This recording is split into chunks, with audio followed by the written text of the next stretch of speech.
Ours is a congregation with many different connections to Israel and, of course, to the worldwide Jewish community. And because of those connections, I was thrilled when Anna Kislanski, the CEO of the Israel Movement for Reform and Progressive Judaism, reached out. She was going to be in the Bay Area, and she asked if she could come and address us and be with us on the Shabbat. And so I'm thrilled that you are here with us. She's making a huge loop, not only in the Bay Area, but on the West Coast. And so thank you for spending time with us. To tell you a little bit about Ms. Kislanski, she's an experienced educator and community organizer who, prior to her appointment as Director General, served as the IMPJ's Deputy Director General for over a decade. She oversaw the congregational and educational arms of the Reform movement in Israel and worked to support the growing network of Reform congregations there. Anna led and supervised the more than doubling of the IMPJ's congregational presence, which there were only 25 congregations when she began in 2010, and there are now 54. Formerly, Anna served as the Reform Movement's Central Shlicha for the URJ in the years 2005 to 2009. Prior to filling these posts, Ms. Kislanski served as curriculum consultant for the school twinning program with the Tel Aviv-Los Angeles partnership and as the program director for Congregation Or Chadash in Haifa, the Reform Movement's largest congregation in the north of Israel. She has degrees in Middle Eastern studies and educational counseling, and Anna, her husband Arthur, and their 3 children live in Even Yehuda and are founding members of Kehilat HaShachar, one of IMPJ's new congregations. It's wonderful to have you here, and please come up to our bima.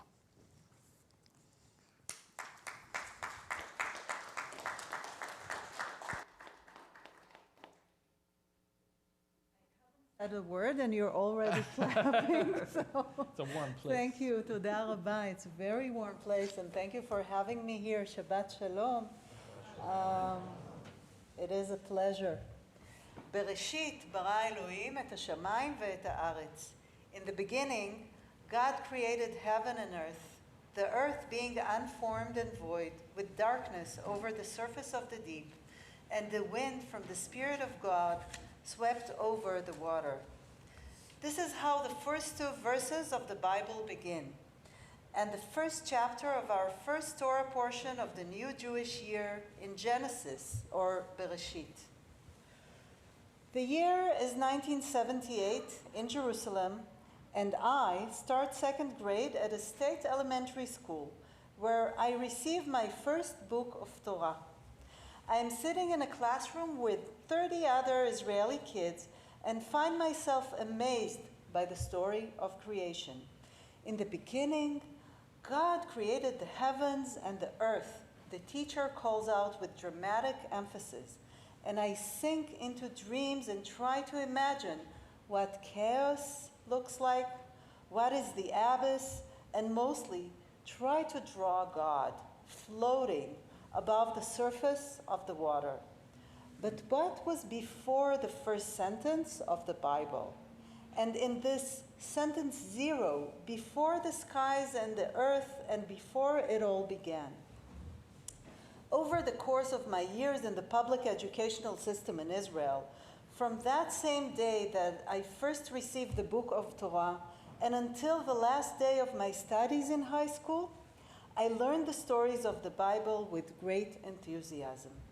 Biblical studies, including tests for matriculation exams at the end of 12th grade, are core curriculum at all schools in Israel, and that's how I studied all 5 books of Torah, the Prophet, and the Megillot, and everything. And I learned the stories of the Bible, and the most still was amazed with the story of creation.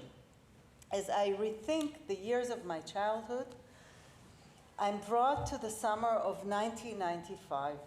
I'm already in my 20s. I am at the Nachsholim beach, a counselor for a week-long program for Israeli and North American Young Adults, Nifty in Israel program. On the first day, we sit down to eat lunch together. Seemingly, at first glance, there are no noticeable differences among the young adults gathered together. Everyone is eating, laughing, and speaking some mixture of Hebrew and English. We called it Engelru. But then, towards the end of the meal, the Reform rabbi who accompanied the group asked the kids to say Birkat Hamazon, the blessing after the meal, or the Birkat, as he called it. And suddenly, a silence takes over the group. Only the Americans know the blessings. They sing the ancient words, which most of them didn't understand, but are familiar with the prayer. And the Israelis, they stare at their peers in shock, with their mouths wide open. They do not know this prayer, but they understand every ancient word that their American friends are singing. Wait, what? What did we miss here in all of the Israeli educational system? Me, 23 years old, who learned the scriptures all her life and understood every word of the blessing, but does not know how to pray. I know what has happened since Bereshit in the stories of the Bible, but don't know how to say the prayer Modeh Ani, or Modani, or the Amidah, or any other prayer. In one of his poems, the poet Yehuda Amichai wrote, I'm translating, I say with complete faith that prayers preceded God, prayers fashioned God, God fashioned humans, and the humans fashioned prayers that fashion God who fashions the humans. So maybe this was what before Bereshit. Maybe the prayers were sentence 0. I don't know if Amichai was right, but I did know at that magical moment when my family from the diaspora sang Birkat Hamazon that I wanted to know those prayers too. It just couldn't be that my Jewish Israeli identity would not include such significant parts from our Jewish texts. As someone who was educated in an average Israeli secular school, most of my years in Haifa, I knew the Bible inside out, but the prayers, being part of a Jewish community and a synagogue, all of this was missing for me. And so began my journey into the world of the synagogue and the Israel Reform movement, both in Israel and in North America. We read the book of Genesis every year anew after Simchat Torah, and no matter what happened before, one always starts from the beginning, and that was my beginning. All the other stories of how I got there, and from that fateful meeting with American teenagers to the becoming the head of the Reform movement in Israel, I will share with you in my next visit. I am very proud to stand here with you today and talk about the Reform movement in Israel and share with you some of our stories. We are a relatively young movement that has been around since the 1970s of the last century, since the 70s of the last century. Our vision reflects our deep commitment to the state of Israel as the state of the Jewish people, to its democratic values, and to our Declaration of Independence. We look upon our country with love and pride, but we ask ourselves every day what can be done to improve Israeli society and make our country an even better and more worthy place than it is today. Our way to influence for good and to repair the world, and Israel mostly, is maintained through the existence of a network of over 50 Reform congregations throughout the country.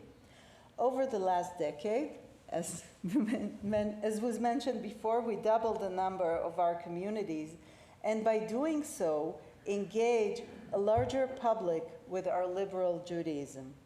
In parallel, we are growing an education system, 5 schools, 50 kindergartens, our own youth movement, and 2 branches of a pre-military post-high school preparatory school, a program whose participants, dozens of 18-year-olds, chose to postpone their mandatory military service in order to contribute to community life, study, and volunteer in the weakest neighborhoods in the South Tel Aviv region and in Jaffa and Holon. And all this while we are fighting for legal existence, for the recognition of our rabbis and synagogues, for the right to pray as we do at the Western Wall, for the right to state budgets, and also for the existence of values, not to give in to corruption that so often accompanies the Orthodox religious establishment in Israel, to fight manifestations of racism in Israeli society, and to strive for a just society, pluralistic and democratic. But beyond looking at what is happening in Israel, I feel inwardly, especially on this stage today, a deep obligation and responsibility towards you too, my brothers and sisters here in North America. This affinity, this connection between Jews around the world should not be taken for granted. A relationship requires work, commitment, awareness, and a deliberate effort to see the common ground. For us in the Reform movement in Israel, it is important to take care of promoting and strengthening the relationship between Israel and Jews in the diaspora.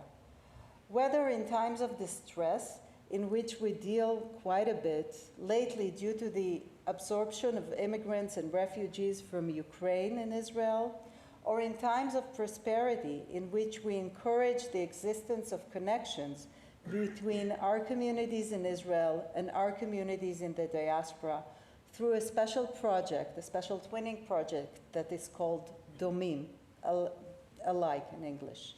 We believe that we have something to learn from each other and that we can strengthen our relationship even in times of challenge and need. I feel deep appreciation for your community, for your welcoming me with open arms and nurturing the complex ties that bind us together. Kol Yisrael Erevim ze leze. I call upon you to take part in more and more collaborations with the congregations of the Israeli Reform movement and with the people of Israel in general. I strongly believe that coming together and sharing will continue to strengthen our sense of belonging to one Jewish people. I wish everyone Shabbat Shalom and a Jewish New Year of new beginnings. Todah.